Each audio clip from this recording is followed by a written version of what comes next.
The vice president's given a little insight into what some of these sticking points were, what the Iranian regime was rejecting in the peace deal.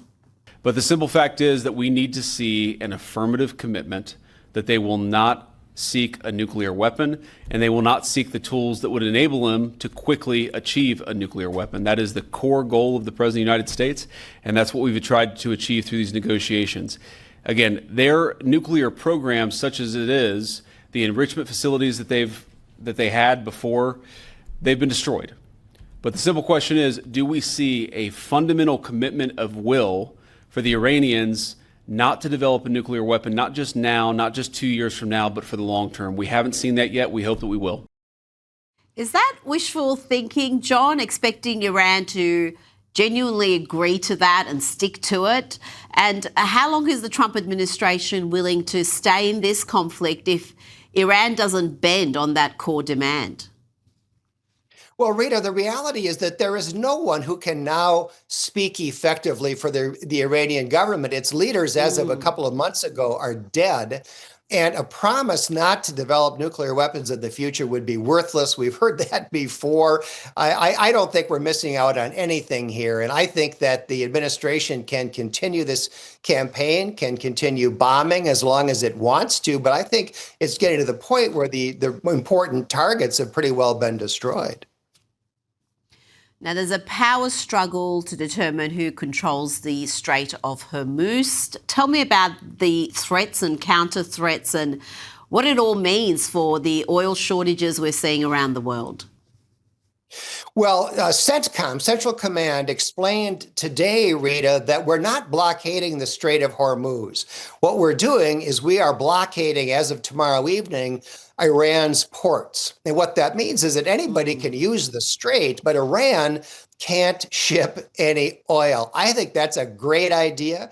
It hurts two countries, Iran, obviously, because they can't get money by selling oil, but it also hurts China, which buys 80% of Iran's exported oil. So maybe China will now start putting pressure on the regime. The problem in the Strait, obviously, is that Iran may or may not have dropped some mines there, and that's why ships don't dare go through. We've got ships on the way to try to deal with those mines through underwater drones and so forth. Other countries might help as well. I think before long, the Strait is going to be open. I think the trade in oil is going to resume, and I don't think there's going to be a long-term impact here on oil prices. Now, a lot of people were surprised that JD Vance was sent to Pakistan to secure a deal. Many expected Secretary of State Marco Rubio to be tasked with that role. Tell me why you think JD Vance was the one who was sent. He is said to be possibly the least enthusiastic in this administration about the war, and yet he was given this important task. I really don't know, Rita. Maybe Rubio is busy working on something else. He wears a lot of hats, as you know. Trump probably knew that this negotiation wasn't going anywhere, so why not send Vance? Maybe Vance wanted to go to dispel rumors that he's at odds with Trump over this Iranian campaign. It's really hard to say. Now, let's talk about what's left of the Iranian leadership. There are media reports today that the new Ayatollah is not dead, has been suspected, but the supreme leader is recovering from severe facial and leg injuries suffered in the airstrike that killed his father. This is according to people close to his inner circle. They claim the 56-year-old remains mentally sharp, John. But who do you think right now holds the power in Iran? Is it the IRGC leadership or the supreme leader? Rita, they say he's mentally sharp. We've heard that phrase before, haven't we? And it didn't turn out to be true of Joe Biden. Rita, there's no doubt that the IRGC is running the show in Iran, and it's going to stay that way.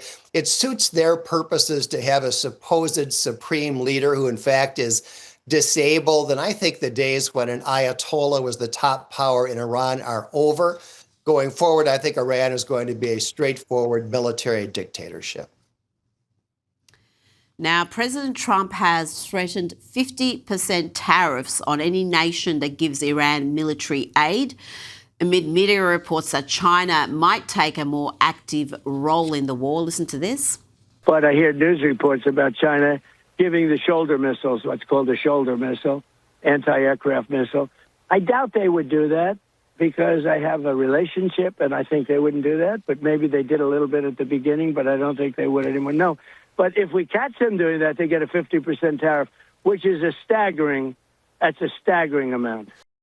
That is an interesting warning, and China does play a crucial role in this conflict, don't they, John? They are Iran's most powerful ally, and they can exert a pressure on that regime. Yeah, Rita, as I mentioned, they buy 80% of the oil that Iran exports. They're a hugely important customer for Iran's economy. The threat of the 50% tariff might work. Who knows? The legality of Trump's ability to impose tariffs like this is very much in doubt. But I think he's trying to get the Chinese to back off, and it may very well work. Now, a long way from the conflict in the Middle East, Donald Trump was at UFC 327 in Miami. He entered the stadium with UFC owner Dana White and members of the Trump family. The 45th and now 47th President of the United States of America, Donald J. Trump.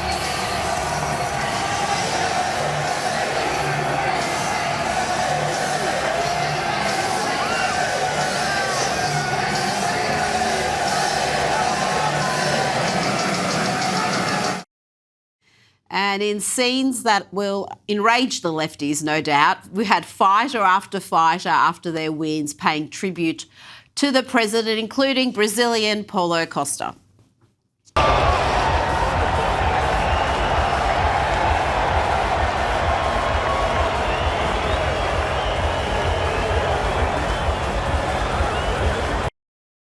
John, that was a contender for the world's longest handshake. It went on for some time, and Costa reportedly told the president, "Thank you for doing what you're doing. I needed to tell you this." The UFC is where President Trump is among his people, isn't it, John? Whatever may be happening anywhere else in the world, that's his happy place. It really is, Rita. Dana White, you mentioned, the owner of UFC, is a close friend of Trump's, and he gets rapturous welcomes from these UFC crowds, although, to be fair, he does well in sports arenas generally. And by the way, did you notice that Marco Rubio was also at that UFC event? Yes, he was. I think they were sending a signal about how little concerned they were with the negotiations that were then going on in Pakistan. Marco Rubio was in fantastic form. He was throwing up hand signals and really having the time of his life. Now, let's talk about what I consider the most underreported story of 2026. And that is the manner in which the issue of illegal immigration in the US has been completely conquered. Listen to this latest DHS data. New DHS data show last month, zero illegal immigrants released into the United States after being caught at the border. Now, that is down dramatically. Well, of course it would be, from 78,000 released into our nation in March of 2024 under President Biden. It also marks 11 straight months of zero catch and releases, all with DHS unfunded through March. John, that was the biggest issue leading up to the 2024 election. We were told by many that this is an unsolvable crisis. Nothing can really be done about it. And it was solved in record time. And then everyone seems to have forgotten about it. The fact that you can go from over 78,000 to zero in the space of 2 years, how is this not being talked about more? Rita, it's very frustrating for President Trump's supporters. This is an unbelievable success, and the press and the Democrats said it couldn't be done, and Trump made it happen so fast that he's really not getting much credit for it. He made it look too easy. And it really is pretty frustrating to his supporters here in the United States. It's a tremendous achievement. John Hinderaker, thank you so much for your time. Great to be with you, Rita.